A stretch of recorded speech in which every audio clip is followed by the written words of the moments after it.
Hi everyone, welcome to this series. My name is G and I'm super excited about our guest today. Welcome to this series first of all, and I'm also joined by my co-host Chant. Chant, how you doing? Good, man. How are you doing today? Good, I'm excited for this one today. It's going to be a Totally. good one. It'll be good. So today we're going to be talking with an amazing person who we've been speaking to for a couple of weeks and is a great friend of Avid as well, Eddie El Brujo Caipo. How you doing, Eddie? How are you guys? Thanks for having me. Thank you for Thanks for being joining here. us.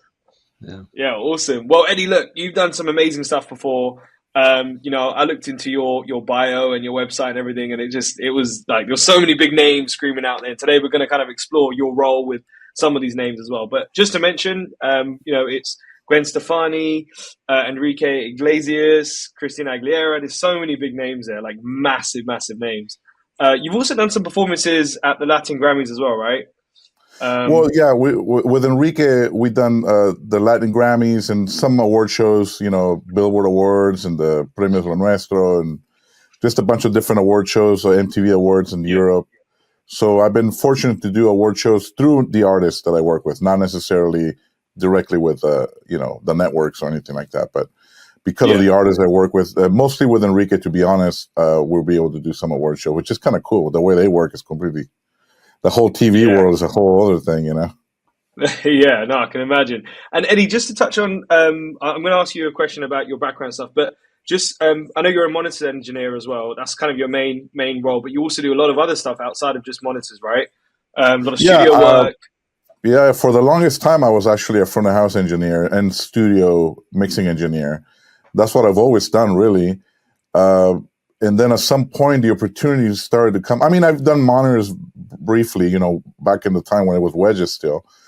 But at some point, the jobs that were available were monitors, Yeah, and all of a sudden, we're mixing in ears, and because of my front of house background, studio background, I was able to sort of deliver a different type of in-ear mix, which was a little more musical, if you will.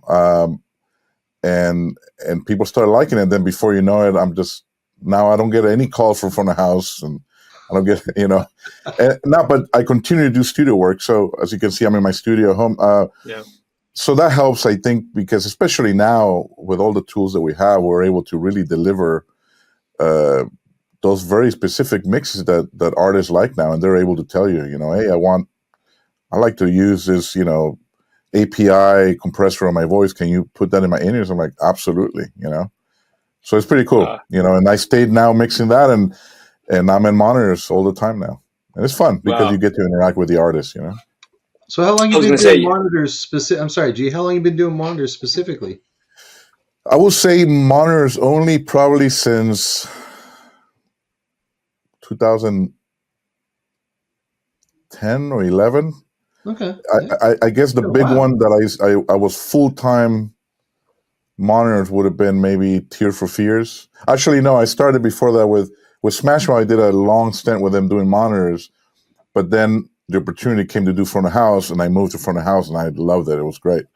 Um, but then I guess Tears for Fears was the one where it was officially from that point forward. It was just I've been doing nothing but monitors, and that was fun. I'm a as probably you guys are too, a huge fan of Tears for Fears, and I'm an '80s kid, so getting all those '80s sounds and gated reverbs and a lot of slap delays and mid delays and choruses and flanges and all those things that we get to play with on when you're mixing '80s music. Sure. So that was a lot of fun. that's awesome. That's awesome, Eddie. I want to actually go back a little bit and ask a question about how you actually first got into music overall. Like, what was your background?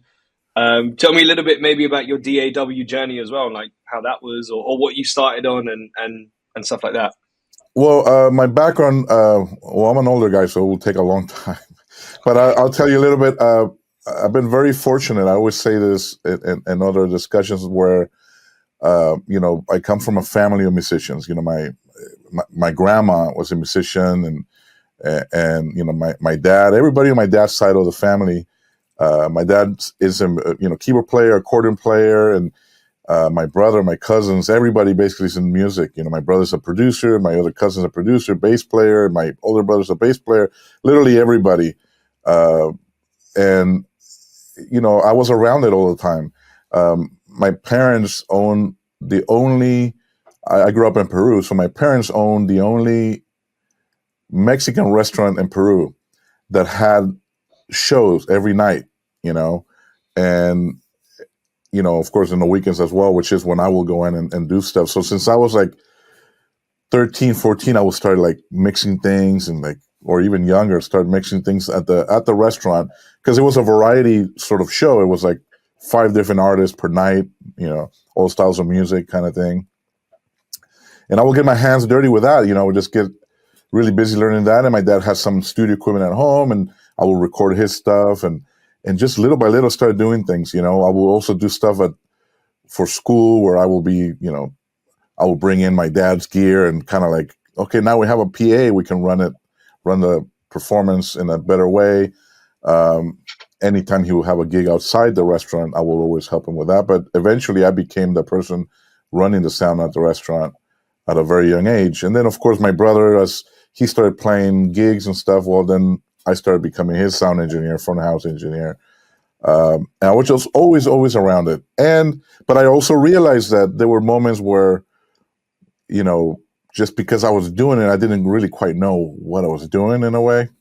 And we didn't have a lot of access. And back then we didn't have what we have now where we're like, collaborating like we're doing right now online or YouTube or whatever it is. We didn't have that. So every time we would take a trip to the US, I would always buy books that were being used either for schools, audio schools or whatever, just buy them and take them with me, and just read through them and learn and try to keep up with the theory of it, I guess. And I just kept doing that. Eventually I moved back to the States. And I, in pursuit of that, I always knew I want to be a mixing engineer. This is what I want to do. And I've always done, like I said, always both parallel, live and studio work, always together. And I've always found a way to sort of, merge them or do a hybrid of it. I never felt like, oh, this is just live, this is just studio. They don't complement each other in any way. In my mind, I always feel like they do. There's aspects of it that they always are. It's the same. You're dealing with artists and you're dealing with, the good and the bad of the artists or insecurities or deficiencies or things that you have to, whatever, help them out sonically. Mm-hmm. Yeah. So all those things come in play, whether you're in the studio or live. So that's kind of how I started it. And I just kept moving along and trying to, I've done everything from jingles, in LA, just in pursuit of just being able to do this full time in audio or studio work, Yeah. So it was cool because I was surrounded by it. So at what time did you make the transition into the studio side of things? It sounds like you started in the live production and then you kind of got into studio later on. How did those worlds merge and what was the precursor to that? Yeah, I think the full merger would have started when I was doing jingles, which I kind of started briefly before I moved to the States. So I started in Peru a little bit. Then once I moved to LA, there was actually a jingle house owned by this Peruvian guy who was very talented, and he had a great facility. And so I started doing jingles there. And by doing that stuff, of course, doing voiceovers and producing the jingles and mixing them and everything, I was already sort of in that studio environment full time, right? So I just kept doing that. And then, at nights I would start doing live sound. And then I eventually moved to I'm all over the place, but eventually I moved to the Bay Area. And I just, because of my brother who was already living in the Bay Area, he had gigs and things. So I started getting live gigs at clubs. Before you know it, those people in clubs are like, hey, we want to record this. Do you do that too? I was like, yeah, I can do that. And then I will go rent a studio, and then I'll rent a studio. And then people in the studio will be like, hey, we're looking for, someone to kind of run our studio or kind of take care of. There was a mid-sized studio I was working at in San Francisco called DCP. We eventually became a really good friend with the owner. And basically I was there so much that I ended up just running the place. And because all my clients were there, Wow. And all these clients are, keep in mind, they're all indie artists and local artists, but a lot of them were amazing, just sadly artists you will never hear of, but they were incredible. And I will do all genres too. I'll be like, metal to punk, jazz, funk, Latin, R&B. I mean, you name it. Everything will go through the studio. I did hip hop for a while too, and then so I was able to kind of be around it all. And I always wanted to be a mixer that could do all genres. I kind of don't feel like we should be kind of pigeonholed into one genre. I mean, do people specialize in a particular genre? Of course, that does happen. There's certain people that are better at certain things than others, or connect with a particular style of music. But I think having the fortune of being around all styles of music helped develop my ear in certain ways. I could be mixing a rock album, then all of a sudden they go, "Hey, we added these horns to this thing." I was like, "No problem," Or we want to add some percussion. You think that's good or bad? Like, add the percussion. Let's do it. I mean, if it fits, why not? Have you ever recorded percussion? Yeah, yes, I have. Like things like that, right? Where you don't set limits to yourself. It allowed me, I think, having all these experiences from jingles to, voiceovers to mixing any style of music or recording any style of music, I think prepared me to do everything that I do today, even, Yeah. It's almost like nothing scares you anymore. Hey, you want to do this? Oh, we're going to add a string section. You ever mic'd up? Yeah, let's clamp on some mics on them or whatever. Let's get, I don't overthink it.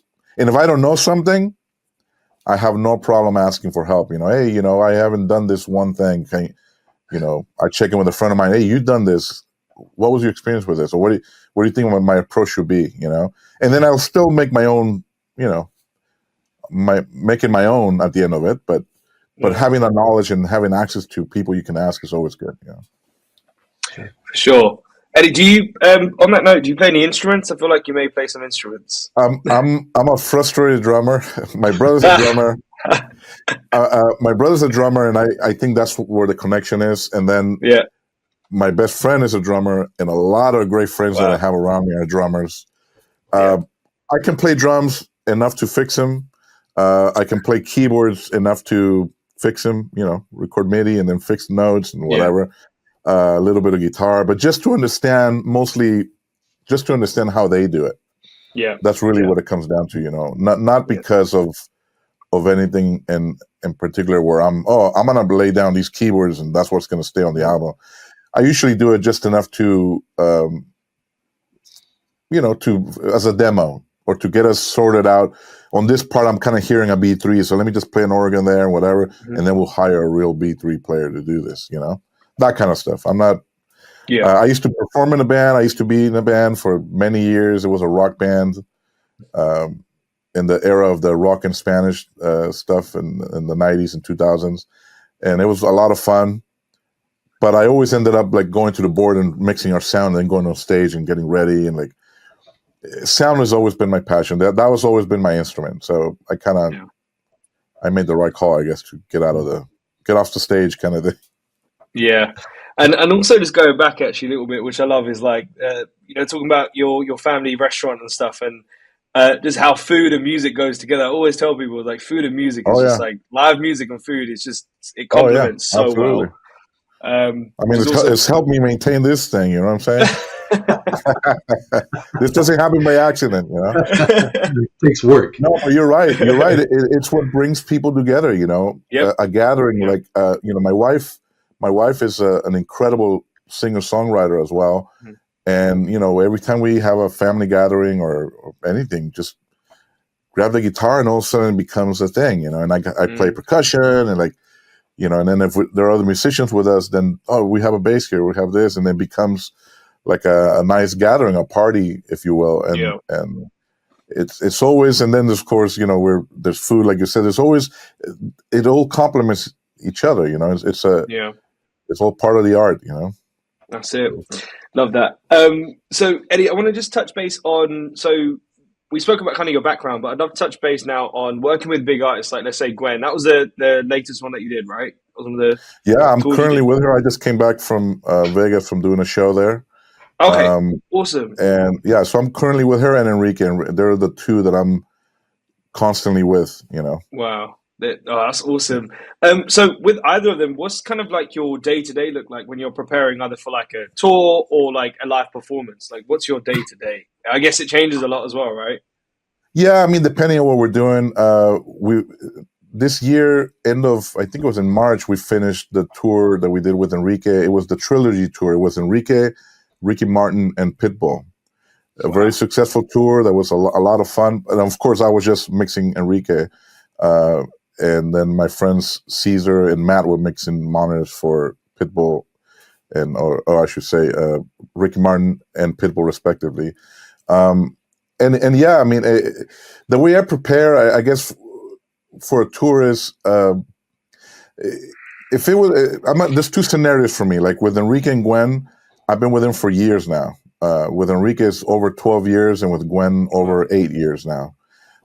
So with them, to be honest, a lot of the settings haven't changed since I started. Once I got them dialed in those first few weeks, everything's pretty much the same until something gets added on, right? If something gets added on or they added new musicians.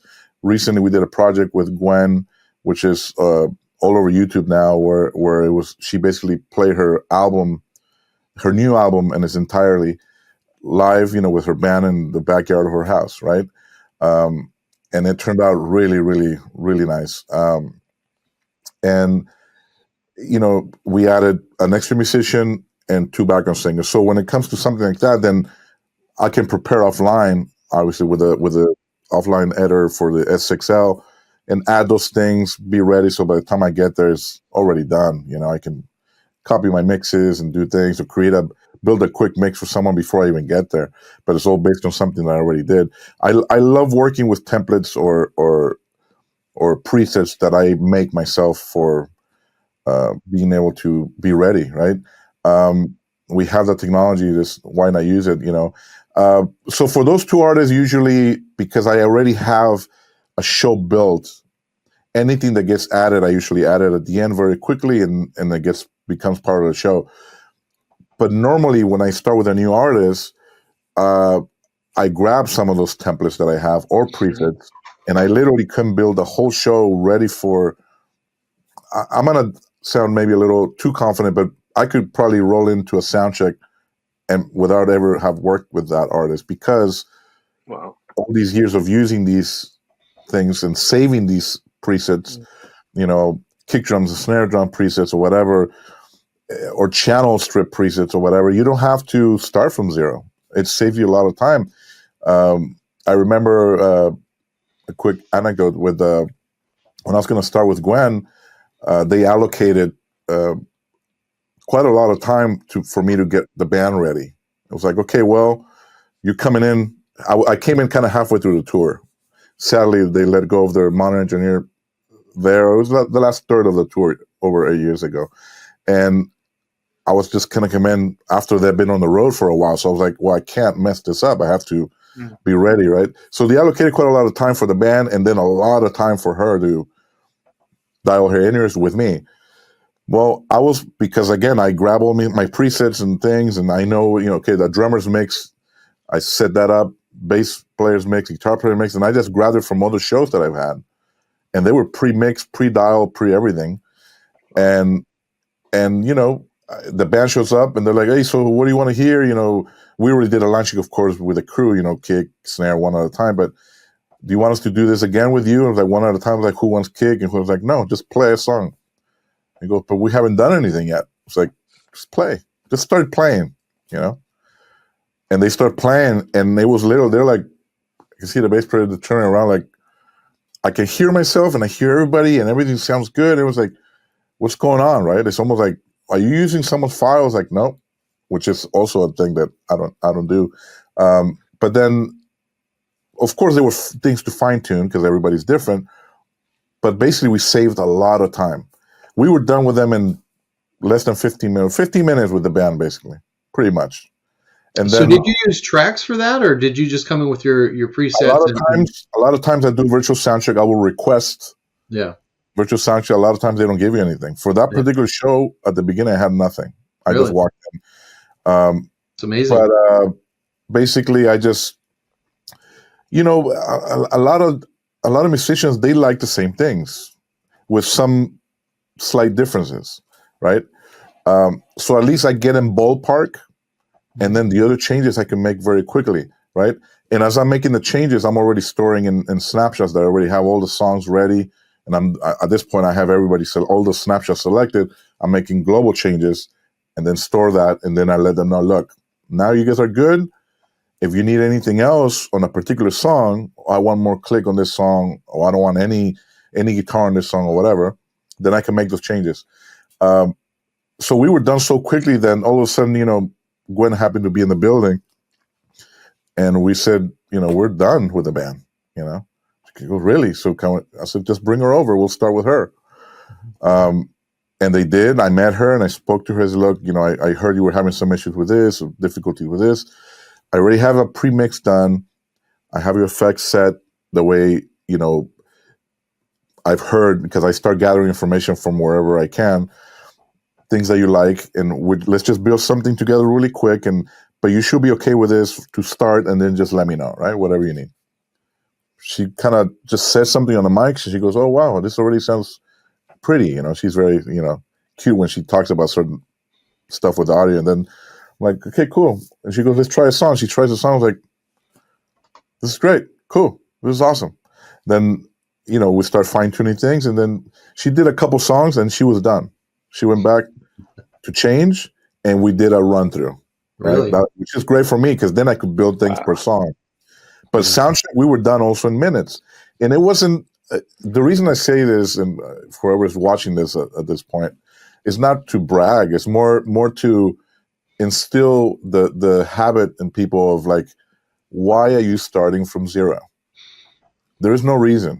And they thought, how were you able to do this so fast? Because the technology is there. It's not because I'm that quick moving knobs. It's because there is no reason. People, like drummers, only hit the drum so hard. So if I already have a preset for a Beta 91 with a 52 on the outside, and it's already done, I already loaded it up there. If this drummer just hits a little softer or a little louder, fine. I'll adjust the gain slightly, but it's already there. I'm within the 80 or 90% range that I'm in the right place, if not perfectly on spot on, because most people will hit around the same way. Same with keyboards or any kind of playback system or whatever. I like to run them all line level. Same with micro. Everything's coming at the right level. And if we have to put a wire, I just remove the pad and boom, now it's mic level. Everything lines up for me. And if you do those things and you follow those procedures, or at least procedures that I'm used to, it saves me a lot of time. So we were way ahead of schedule for that. And we ran through the rehearsal and it was awesome. And at that point, all I had to do was fine tune things as we were going along per song, which was very little also, so that was kind of fun, I mean, it has to work also, I lucked out because Gwen is an artist who is very, very nice to deal with. And everybody in the team are also very nice. And nobody was like, oh my God, this is just terrible. You suck. No, it wasn't like that. It was more like very inviting and very respectful and things. But the truth is that she went through a few people before that. And she's not a difficult artist at all. I can say that publicly, not because she's my boss, but it's true. She is not a difficult artist.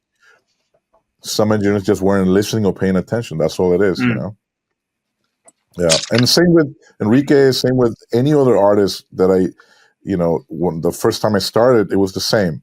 I ask a bunch of information. I ask, of course, their input list, their output list, whatever they have currently. I ask for a set list. If they're able to give me tracks, awesome. If they're not, I'm going to just go in cold, With Enrique, it was a thing where my first show was in India. And I didn't, with gear that I was, all put together there. We didn't travel with anything.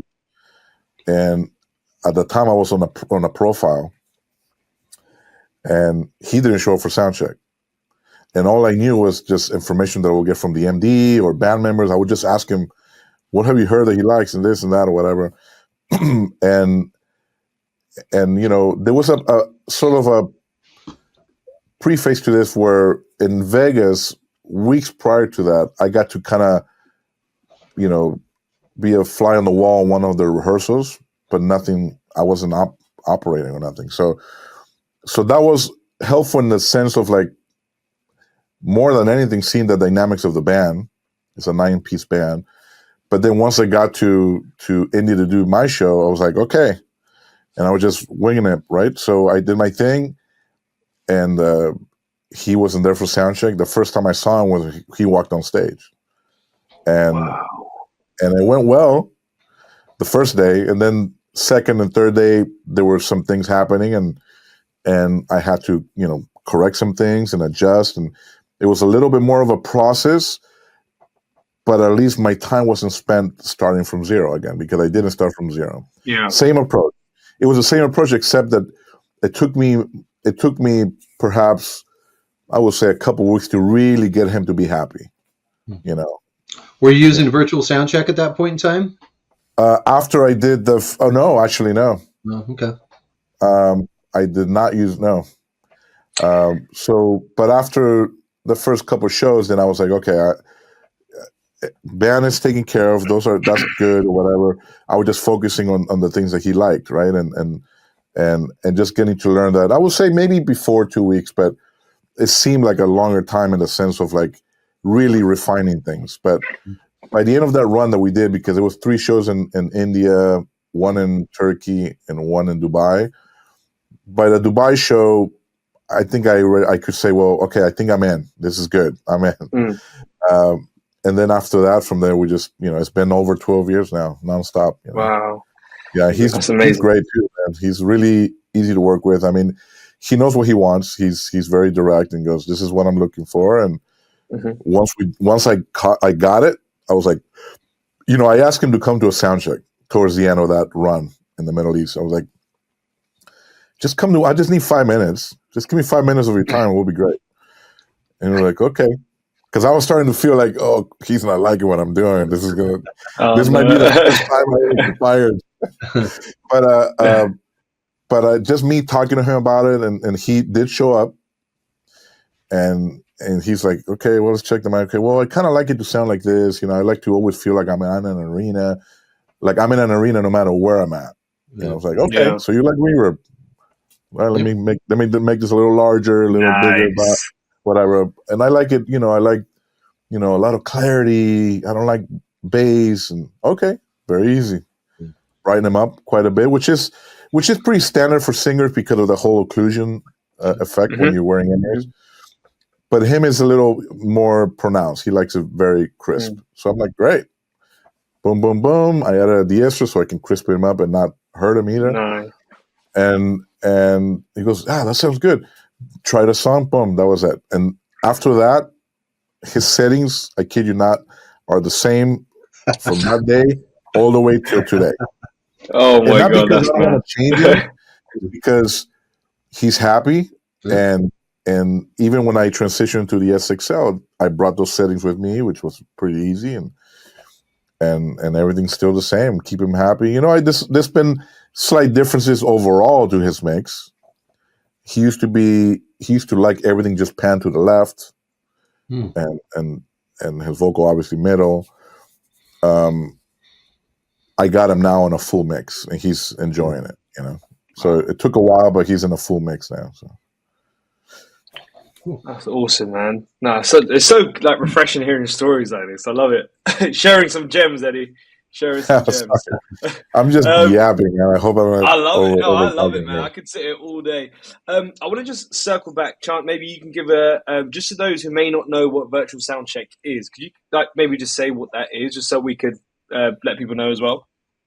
Sure. It's the ability to record the inputs in a live environment and repurpose those recordings at a later date to remix the band. And the key is that it's top of channel, so there's no processing involved in it. So when you play it back, it's as close to being the exact same source sound coming from the microphone when the band is on stage playing it. So yeah, it's an incredibly valuable tool. You can go in and fine tune stuff. You can listen to minute details without the rest of the band on stage. Things you can do that you can't do while the drummer's bashing the drums next to the piano and things like that.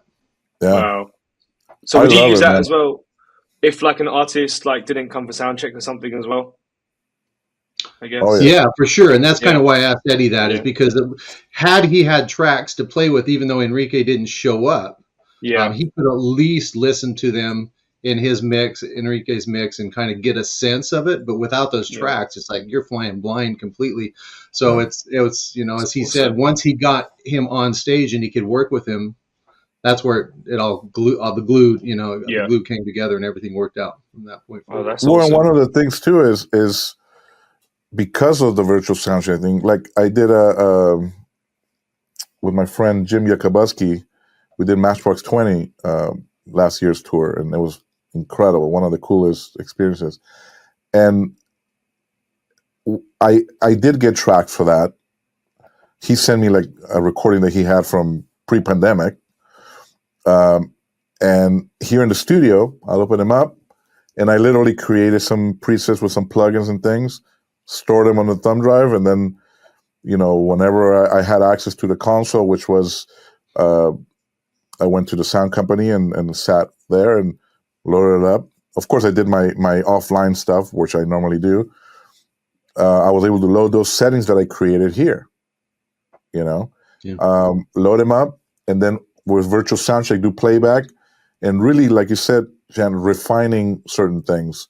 I could actually loop a particular tom section, and perhaps if it's a very quiet crescendo thing, I do this a lot actually with snapshots where things are running with time code or whatever. I could build snapshots where open up the gauge right when they go, dun, dun, dun, dun, dun, dun. And then right when they're going to hit the cymbal on that one, mutes them again. Yeah. But it's all to the point where it's like precise, where it's not going to sound choked or it's not going to sound, you know, weird or whatever. You can do that with virtual soundcheck without having the drummer. Can you try this real quick? I'm programming something. You don't have do you to mind do that, playing right? this 20 times in a row for me? Can you play this 20 times in a row until I find this, you know, or even you know, playing with, you know, anything really, audience mics, programming that, or programming guitar solos where I can stay on Enrique's mix or Gwen's mix or whoever as live as I'm doing stuff, but in the background the solo maybe is going up for the bass player, for the drummer, and then the solo ends and goes back down, and it's I'm not even on their mixes, but it's happening because of time code, you know, like and on a snapshot, and all those things come in play, you know. With Matchbox, I did something also that was like, they have some songs that have like a one of them was called "She's So Mean," I think, where it like has a like, and it has sort of like gated drums, sort of like Phil Collins drum fills, but only on the fills. It doesn't have it on the rest of the parts. So I actually had like a function key that I will just hold down that would enable that sound effect that I have with the gated drums or whatever, and I would just hold it down, and then let go, and I'm keeping my mix going, and then all of a sudden it happens again, and just hold it down, and all those things, I couldn't do it if the band was there, you know. I mean, I could have, but it would be annoying. All they know is that all of a sudden the stuff that happens on the record is happening in their ears, and they don't know at what point, like, how did you get that to work so quickly? Because when you guys were gone, I stayed an extra, you know, whatever, half hour or whatever hour, programmed that real quick, you know, and dial it in, just left it on loop, dial it, okay. And now when I hold it in, it's going to hold it down, it's going to, boom. It's like a burst, right? So virtual soundcheck is very useful for that, incredibly useful. Whenever I can, I use it. I use it on the stuff that I do every day. I use it to even check the mixes, make sure they're lining up with the in-ears.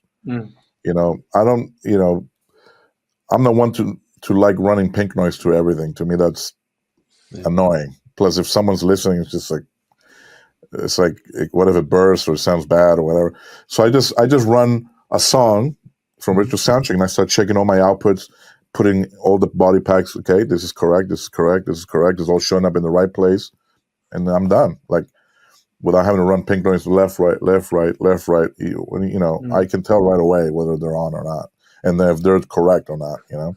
So do you ever work with the artists in virtual soundcheck? Like have them come in after rehearsal and sit down and let's work out some of these tones for you? But I try to do it also where if it's a singer, maybe for certain parts, But Yeah. the truth is, the best way of having the singer try it is on stage, including the Sure. PA, Yeah. because otherwise it won't be accurate. It'll be too clean next to me or whatever. But I have had him do other stuff like that, at least to get the ballpark thing. Or a lot of times I do it with band members. The guitar player will come over with me. Hey, can we run this part real quick? And we'll run it. Uh-huh. How's this? Perfect. Store it, and it's done. But with Enrique, funny enough, I chuckle with this because I sing a lot of the stuff. Like I'm not a singer. Let me clear that up. But I sing it with the band live as I'm sound checking with him, because it's the most accurate way of really knowing what he's hearing, right? Yep. We have the same in-ears. I'm on his pack. It allows me to check for wireless stability. And we have a stage that is behind front of house, so that adds a lot of latency or delay. So I do all that with the band. Literally, the band is playing, front of house is full blast with my friend Brad Divins, if he's watching eventually. And we check all of these things, right? It's like, okay, let's see what it sounds like with the PA on, in front of the PA on the runway, or behind front of house on that stage that we have, with his mic, and I'll sing the songs. I'll sing the duet with the girl singer with us, and it's the most accurate thing. And to be honest, it works. Yeah. With Gwen, I do it, but her range obviously is different than mine, so I don't really sing her stuff, or maybe I'll sing one line just to see, whatever.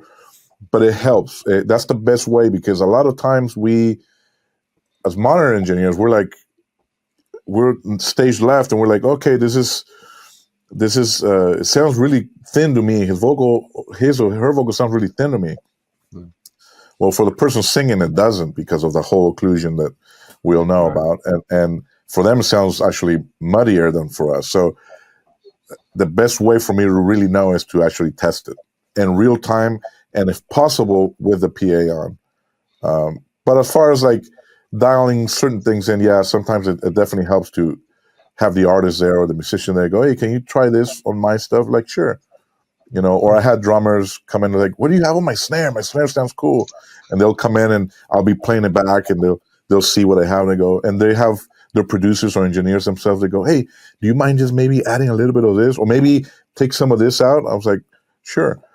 Or if they want me to take something out that I really feel sounds good within the mix, because it's not just their mixes. I have to make those sounds work for everybody. Mm-hmm. Yeah. And then what I'll do is I'll split the snare and get it dialed to the way he likes it, the way he wants to hear it. Mm-hmm. And that's the snare that goes just to him, right? And then the other one goes to everybody, Mm-hmm. Yep.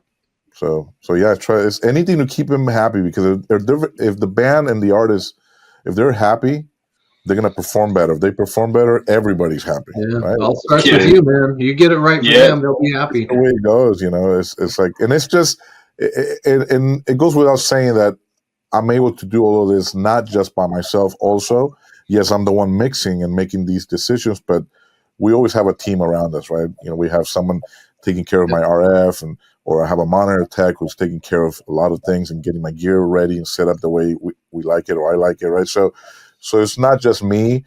I'm the one just running the board, but yeah, it's a team of people that's making it all happen, For sure.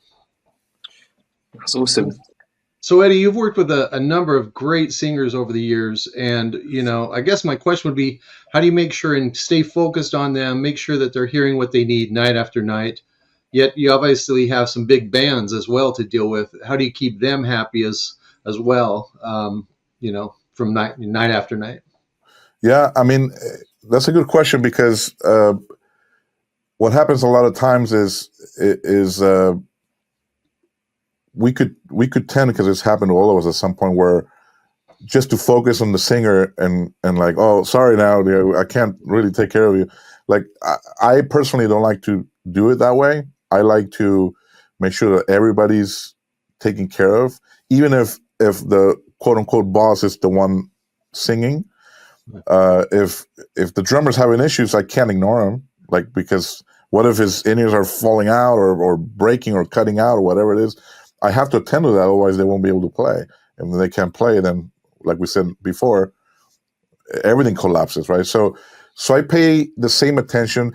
I do have, sometimes some requests from that I make to band members if it's a situation where it's a singer with their band. Um, I usually tell them, look, let's try to get anything that you might need out of the way during sound check. And then once she's here or he's here, I have to focus on them because, I already took care of you guys.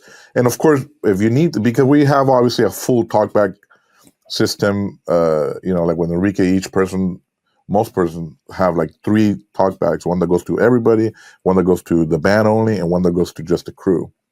So the guitar player can lean over and just say, hey, my guitar's cutting out, or my patch hasn't changed or whatever. And only we hear it. Or they can go to the band and say, hey, are we doing this other song? What are we doing? Without the artist listening to, right? Or if they want everybody to listen, then they go to all. But that communication is important, whether I ask them to be respectful of that time. But the truth is, no matter what's going on, I'm always making sure everybody's happy. Like if I'm watching my artists and they're doing their thing and everything's fine, I'm always scoping the rest of the band, and just making sure, if I see someone like struggling with something, a keyboard player like and I'll on the talkback, I'll check in with them. Hey, so and so, are you good over there? Is everything okay? And they might be like, no, my right ear's cutting out. Okay. And I have a backup set that we can send them. Like, I'm always watching everybody as much as I can, of course, but, Sure. But I'm always trying to keep an eye on everybody and pay attention to everybody. And if anybody says something on the talkback, I don't ignore them. I just go, okay. But if I'm doing like a bunch of cues for the artists at that point that are not programmed, that are actually live, then it might take me a quick second to get there, but I'll get there.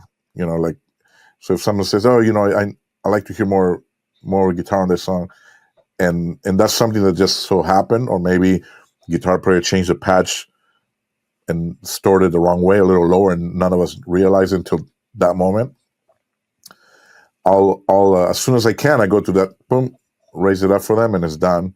And they know I'm taking care of them, and they know it's going to happen, whether it takes me a quick second or not. So I think that's important to not ignore them, and to always make sure that you're paying attention, not just to the artist, but every band member, or even production. We have mixes that go to stage managers, production managers, pyro. If the pyro person can't hear the mix, or their mix is cutting out, that could become a dangerous thing too, because they might trigger something on the wrong spot. So I take care of everybody, and I treat it as like it's all important. It's all part of the show. I have to pay attention to everybody, no matter what. That's great, man. So you'd mentioned that you had kind of moved from Profile over to SXL. Was that an immediate transition? Did it take you a little bit of time? And really, what kind of made you decide to make that jump over to SXL? Oh, I was patiently waiting for it to come out, and kept asking for, is any board coming out? Is anything on the works back then? It's like I literally had, other companies, of course, that were available at the time, sending me boards at the house saying, you should try this. And there was nothing on the works coming out I was like, oh man, but I wish they were sending the boards, and I still didn't connect with them. There's always been something of the way your software is on Venue that I've connected since day one, since the Profile came out, or since the actual Venue came out, that it just makes sense in my brain. It just, the way it works it's very easy to understand, and there was no other format will convince me otherwise. So once it came out, it was a very easy transition for me. Literally, my files will basically open. My Profile files will basically get converted, and now I'm on an SXL. I felt right away that the preamp sounded better also, and the workflow to me is better. I like the surface. So as far as how easy it was very easy for me to transition. And one of the things that I continue to like about it is, and we spoke about this before briefly, is automation. and how easy it is to program, right? Also, because I do studio work and the integration with Pro Tools with just, an Ethernet cable, it's like, you can't go wrong with that, And as you do your snapshots, it's hitting markers on Pro Tools. Then after we do a show, after we do a TV thing or whatever, all of a sudden I get asked, hey, can you mix this song? And I just open it up in my studio or in the hotel. I know where the song is. I don't have to find it by a waveform or whatever. Boom, there it is. All that integration and all the features that it has, how I'm able to program, function keys or macros or whatever they want to call them. It's amazing. It definitely makes me worry less about that part because everything's all there. Anything that I program, like talkback switches or any kind of function like a reverb burst or whatever, it's easy to program and have access to it right there in front of me, and it just works. It's simple and it works, even if you don't have time to program a show, you can go ahead and just basically plug in and go and start mixing. Yeah. You don't have to be a coder or an IT guy to get it up and running, it just works, So there are many reasons why I like it, as you can tell. I really like the console. So yeah, I mean, I'll,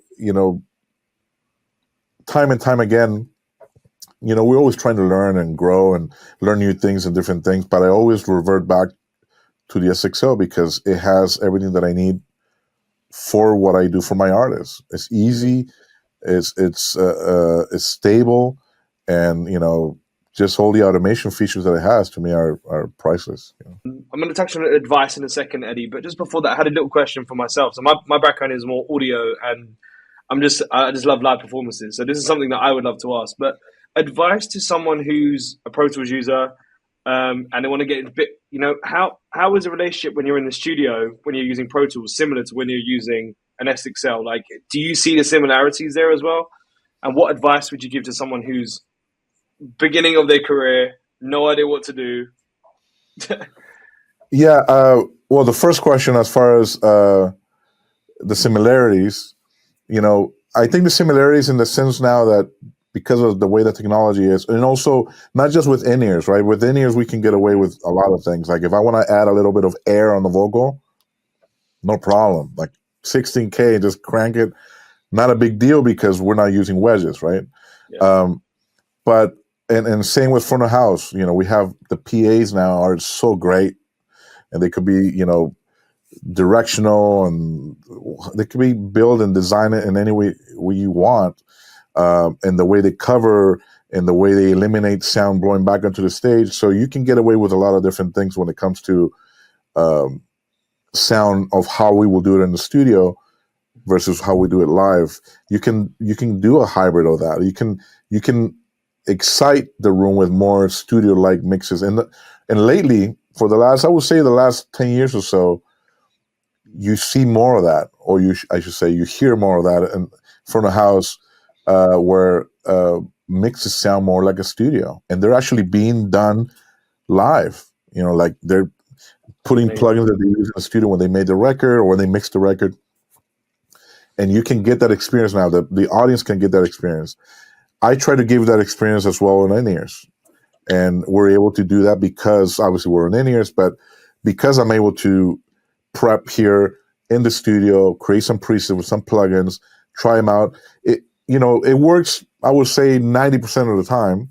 Every now and then you might find something like, this probably didn't translate, but let me try this other one. Oh, then there you go. Then it works, right? So it's totally doable. I feel like your creativity is up to you at that point. You create your own limit of how far you want to take it. I'm definitely not a set it and forget it type of person, so I'm always trying to find new things, new ways of making it better for the artists and also and for the band members, and give everybody a better experience. So yeah, that's where it becomes very helpful to do that connection between the studio and the live scenario now, which we're able to do. Before it was a little harder, right? And then your second question, what advice I would give someone who's starting out? I will say just be a sponge. I know it's cliche to say it, but it's true. Like, Yeah. even I mean, I've been doing this for 30 years plus, more than 30 years. Jesus, I'm old. Way more than 30 years. And the one thing that still happens today, and I'll probably go at it again after we're done with this, is learning, right? You're always learning, I know, I consider, for instance, that I know the board really well. I'm not even certified, but I've learned it, right, to a point where I know it very well, and people even hire me to go consult with them and get it set up for them, right? But I'm pretty sure there's a lot of things I don't know. So, I will hit one of you guys up and say, hey, I'm kind of stuck doing this, and how do you get this part done, right? Or it might be a feature that I've been wanting forever, and maybe I didn't realize it's already been implemented, and I'm still thinking it's not there, maybe, and I have a workaround, perhaps. I don't know. My point is, you always got to ask and feel okay with asking, and be a sponge with people around you who know what they're doing. You don't have to take it all in, but at least grab what you feel is useful to you, and then you can discard the rest if you don't want to use it. But always be a sponge. You're going to learn something from anybody, whether they have 30, 40 years of experience or they have 5 years of experience, because they might just have a different approach because of that, because they only have 5 years doing this. They might think of it different. They might rationalize it differently. So I feel like we're constantly learning, and there's always room to grow and room to be better at what we do by just asking. If we don't know something, just ask. So I guess to sum it up, my advice for anybody starting out is just ask. If you don't know something, just ask and keep learning. And don't be afraid to try new things.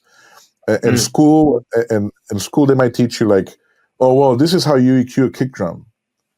Well, there's so many variables to that, Who's the drummer? What kind of kick drum? What kind of heads?